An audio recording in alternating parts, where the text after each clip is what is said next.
Iran Israel का वार रुकते ही हमारे एलपीजी गैस की डिलीवरी बिल्कुल नॉर्मल हो जाएगी, इसके दाम भी कम हो जाएंगे। अभी इसके दाम क्यों बढ़ गए और उसकी डिलीवरी क्यों कम हो रही है, आप चीजों को समझिए। अभी ईरान इजराइल का वार चल रहा है तो उससे क्या होता है, स्ट्रेट ऑफ हॉर्मुज़ जहां से हमारी एलपीजी एलएनजी गैस जो हमारी क्रॉस होती थी। आप एक चीज समझो, एलपीजी दुनिया की सबसे खतरनाक जो जहाज होती है वो एलएनजी होती है, उसके बाद एलपीजी। अगर गलती से उस पर सोचो एक भी ड्रोन गिरा तो भाई साहब क्या होगा, उसकी कंडीशन क्या होगी। सोचो भाई साहब, बहुत बड़ा समुद्र में आग लग जाएगा, आसपास की दुनिया तबाह हो जाएगी।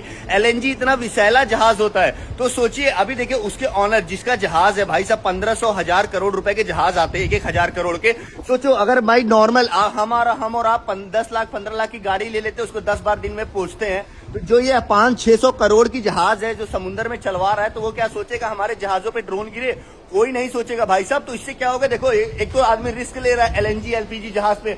अगर वो माल भेजेगा भी तो जो 100 रुपए लेता था वो बोलेगा भाई 500 रुपए। अगर उस देश को चाहिए तो भाई ठीक है, नहीं चाहिए तो कोई बात नहीं, हम माल अपना नहीं भेजेंगे, क्योंकि भाई जहाज को रिस्क में थोड़ी डालेगा। अभी आप ये सोचिए, हम लोग 8,500 कंटेनर लोड करके भारत ला रहे हैं। अभी हमारे जहाजों पे क्या होता है, देखो हमारी जहाज अफ्रीका से भारत आने में 20 दिन लगता है, लेकिन 27 दिन में आ रही है। फिलहाल अभी आप देख रहे हैं ये सारे कंटेनर भरे हुए हैं, क्योंकि इसमें देखिए सील लगा हुआ है। अभी ये सोचिए, अभी मान लीजिए इस कंटेनर में चीनी है, एग्जाम्पल के तौर पे अभी ये कंटेनर 40 फुट का है, इसमें चीनी भरा है। अगर मान लीजिए इसका जो भाड़ा है $2,000, मतलब 1.5 लाख रुपए भाड़ा होगा कंटेनर का।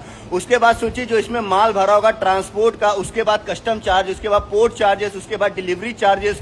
सोचो अगर ये पूरा कंटेनर अगर आप देखेंगे कम से कम 3-4 लाख रुपए मान लो आपका मतलब एक देश से दूसरे देश तक लग जाएगा।